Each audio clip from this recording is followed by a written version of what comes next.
ဘာယာနတိပြည်တွင်ကာတိကရဲမင်းကြီးသည်ဆန္ဒဒေဝီမိဖုရားကြီးနှင့်အတူစိုးစံတော်မူ၏မိဖုရားကြီးဆန္ဒဒေဝီသည်တိလဆောင်၍တစ္ဆာဒိဋ္ဌံပြုရာ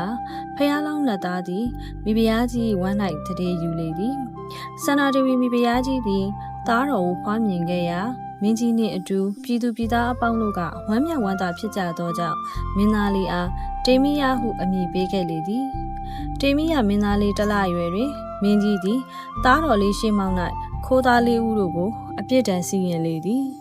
မင်းသားလေးသည်မင်းဖြစ်ရခြင်းကြောင့်မလွဲမရှောင်သာပဲအကုသိုလ်များပြုလုပ်ရကြောင်းစဉ်းစားမိ၍တန်ဝေကရရှိတော်မူလေသည်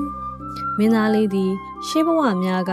မင်းပြုခဲ့ရသည့်အကြောင်းကြောင့်ငရဲသို့ကြားခဲ့ရပုံများကိုလည်းဉာဏ်ဖြင့်တွေးတောမိသည်ဖြစ်၍နောက်အခါမင်းအဖြစ်ဆက်ခံရမည်ကိုစိုးရိမ်လျက်ရှိနေလေသည်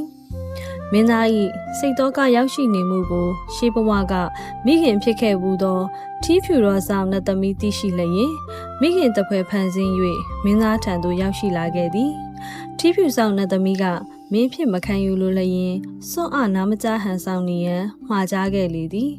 တေမိယမင်းသားလေးသည်စွန့်အားနာမကြားဖြစ်နေသည်ကိုကာတိကရမင်းကြီးသိလျင်ပရောဟိတ်ပုံနာတို့ကိုမေးမြန်းလေသည်ပရောဟိတ်တို့ကလည်းမင်းသားလေးရဲ့စွန့်အားနာမကြားအကြောင်းအရာကိုမသိနိုင်ကြ၍နည်းမျိုးစုံဖြင့်မင်းသားလေး၏အလိုကိုစမ်းရန်အကြံပြုကြလေသည်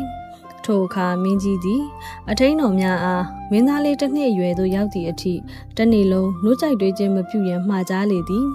သို့သောမင်းသားလေးကမငိုဘဲတီးခံနေလေ၏